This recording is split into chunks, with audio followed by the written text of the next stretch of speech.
اللهم صل على محمد وآل محمد.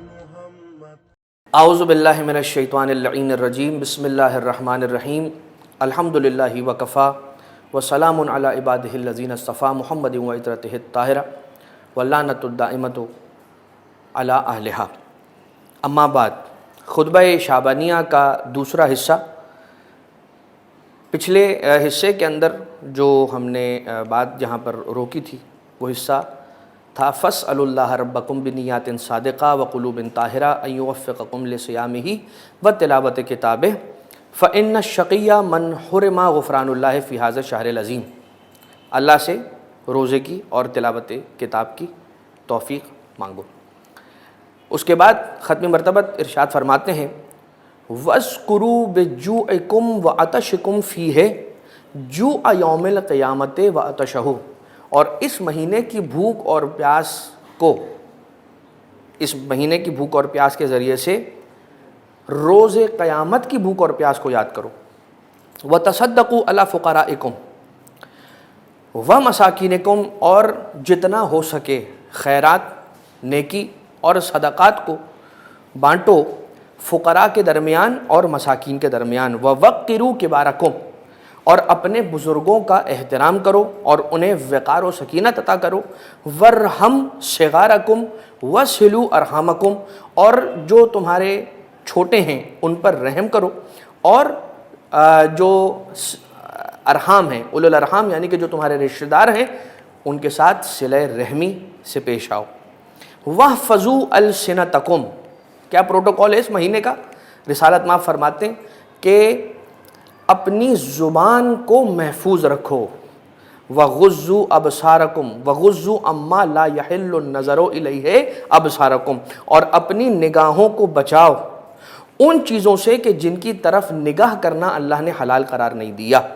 وَأَمَّا لَا يَحِلُّ الْإِسْتِمَاعُ إِلَيْهِ أَسْمَاعُكُمْ. اور ان چیزوں سے اپنے کانوں کو بچاؤ کہ جن چیزوں کا سننا پروردگار عالم نے حلال قرار نہیں دیا ان سے اپنے کانوں کو محفوظ کر لو. وَتَحَنَّنُوا عَلَىٰ أَيْتَامِ النَّاسِ. اور انسانوں میں جتنے ایتام ہیں، جتنے یتیم ہیں، ان یتیموں پر رحم کرو.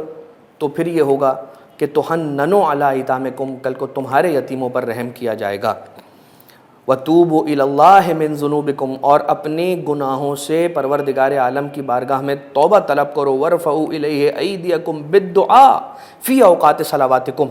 اور اپنے ہاتھوں کو بلند کرو دعا کے لیے. کب؟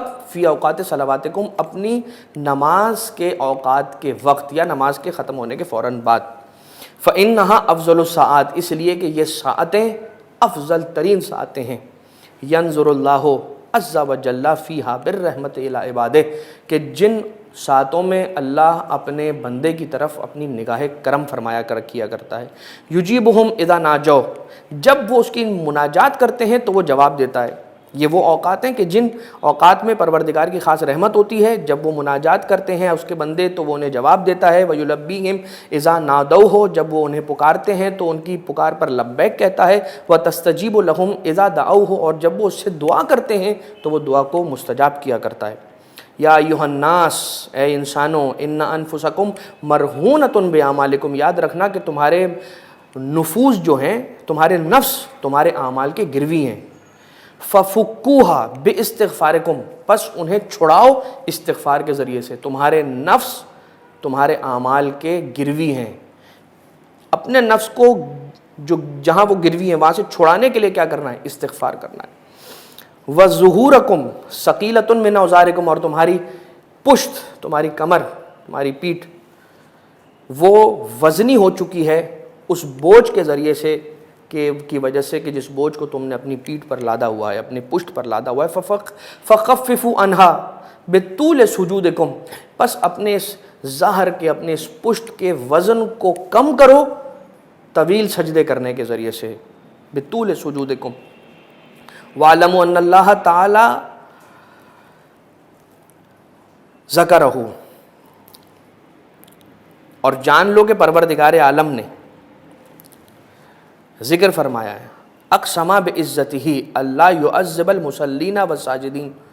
کہ وہ وعدہ کرتا ہے، پروردگار عالم نے اپنی عزت کی قسم کھا کر یہ ارشاد فرمایا ہے کہ جو نماز گزار ہوں گے اور جو سجدہ گزار ہوں گے ان پر میں عذاب نازل نہیں کروں گا، ولا یروعہم بالنار یوم یقوم الناس لرب العالمین، اور میں اپنے انسانوں کو جو میری مخلوق ہیں ان میں سے جو سجدہ گزار اور جو نماز گزار ہیں انہیں جہنم کی آگ سے دور رکھوں گا، بچا کر رکھوں گا۔ ایھا الناس من فطر منکم صائما مؤمنا، جو کوئی بھی شخص اس مہینے کے اندر ایک مومن روزہ دار کو افطار کروائے، کان لہ بذالک عند اللہ عتق نسمۃ، تو پھر اس کا اجر یہ ہے کہ جیسے کہ اس نے ایک غلام کو آزاد کیا ہوا، مغفرۃ لما مضی من ذنوبہ، اور جتنے اس کے گزشتہ گناہ ہیں پروردگار انہیں معاف کر دیا کرتا ہے۔ فقیل یا رسول اللہ ولیس کلنا یقدر علی ذلک، اے اللہ کے رسول، اے اللہ کے حبیب، ہم میں سے ہر کوئی یہ کام انجام نہیں دے سکتا۔ کیا کام؟ کہ کسی مومن کو، روزے دار کو کھانا کھلا سکے۔ ہم میں سے بہت سے ایسے ہیں کہ جن کے پاس اتنا بھی نہیں ہے کہ جو اپنی افطار کا انتظام کر سکیں، تو وہ کسی اور کو کیسے افطار کروائے گا؟ فقال صلی اللہ علیہ وآلہ وسلم، اس کریم حبیب خدا نے ارشاد فرمایا کہ جس کی ڈیوڑی سے کبھی کوئی خالی ہاتھ نہیں جاتا، رسالت میں فرماتے ہیں کہ اگر تمہارے پاس کچھ بھی نہیں ہے، آدھی خرمے کے ذریعے سے ہی صحیح اس کی افطار کرواؤ، اسے افطار کرواؤ اور پروردگار عالم کی آتش جہنم سے نجات پا جاؤ۔ اور اگر یہ بھی نہ کر سکو، اتقوا النار ولو بشق تمرۃ، اتقوا النار ولو بشربۃ ماء، یا شربۃ من ماء، کہ آدھی کھجور کے ذریعے سے اللہ کی آتش جہنم سے نجات پا جاؤ، یا کسی کو ایک کوزہ پانی پلانے کے ذریعے سے نار جہنم سے آزادی حاصل کر لو۔ ایھا الناس من حسن منکم فی ھذا الشہر خلقہ، جس نے اس مہینے کے اندر اپنے اخلاق اچھے رکھے، کان لہ جوازا علی الصراط یوم تزل فیہ الاقدام، جس نے اس مہینے میں اپنا اخلاق اچھا رکھا تو پروردگار عالم اسے صراط مستقیم سے بہت آسانی کے ساتھ گزار دے گا۔ ومن خفف فی ھذا الشہر اما ملکت یمینہ، اور جو اپنے غلاموں پر آسانی کرے پروردگار اس کے حساب و کتاب میں آسانی کرتا ہے۔ ومن کف فیہ شرہ کف اللہ فیہ غضبہ یوم یلقاہ، اور جس نے اللہ کے بندوں پر، ان میں سے کہ جو اس کی غلامی کے اندر ہیں، ان پر اگر اپنے شر کو کم کیا یا اللہ کے بندوں پر سے اپنا شر ہٹا لیا تو پروردگار عالم اس سے اپنا غضب ہٹا لیا کرتا ہے اس دن کے جس دن وہ اللہ سے ملاقات کرے گا۔ اور پھر یہ خطبہ چلتا ہے یہاں تک کہ ارشاد ہوتا ہے ومن اکثر فیہ من الصلاۃ علیہ ثقل اللہ میزانہ یوم تخفف الموازین، جس نے مجھ پر اور یقیناً میری آل پر بھی درود کثرت کے ساتھ بھیجا، پروردگار عالم اس کے میزان کو بھاری کر دے گا اس دن کہ جس دن میزان ہلکے ہو جائیں گے۔ ومن تلا فیہ آیۃ من القرآن کان لہ مثل اجر من ختم القرآن فی غیر من الشہور، اس مہینے کے اندر ایک آیت کا تلاوت کرنا ایسا ہے کہ جیسے عام مہینوں کے اندر پورے قرآن کریم کی تلاوت کرنا۔ ایھا الناس، اے انسانوں، یاد رکھنا جنت کے دروازے کھول دیے گئے ہیں اس مہینے کے اندر، پس انہیں اپنے لیے بند نہ کروا لینا۔ اس مہینے کے اندر جہنم کے دروازے بند ہو چکے ہیں، خدارہ انہیں اپنے لیے کھلوا نہ لینا۔ شیطان کو اس مہینے کے اندر بند کر دیا گیا ہے، پس دعا کرنا اپنے رب سے کہ وہ شیطان تم پر مسلط نہ ہو پائے۔ قال امیر المومنین، تو پھر امیر المومنین علیہ السلام نے فرمایا کہ فقلت یا رسول اللہ، اے رسول اللہ یہ بتائیں، مولا کائنات علیہ السلام کھڑے ہوئے اور سوال کیا کہ ما افضل الاعمال فی ھذا الشہر، اس مہینے کے اندر بہترین عمل کیا ہے؟ فرمایا افضل الاعمال فی ھذا الشہر الورع عن محارم اللہ، اللہ کی معصیت سے اپنے آپ کو محفوظ رکھنا، جو چیزیں اللہ نے حرام کی ہیں ان سے دور رکھنا۔ ثم بکا، پھر رسالت مآب رونے لگے۔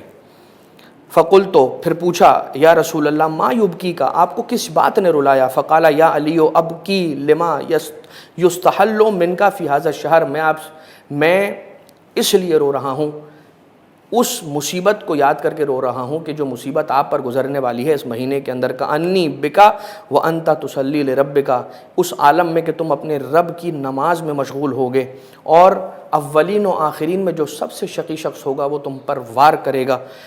اور اس کے بعد رسالت مآب سے مولا کائنات نے سوال کیا یا رسول اللہ یہ بتائیے کہ وذالک فی سلامت من دینی، یہ جو مجھ پر مصیبت آئے گی یہ اس عالم میں آئے گی کہ میں دین پر سلامت رہوں گا؟ فرمایا کہ تمہاری دین کی سلامتی کے عالم میں ہوگا۔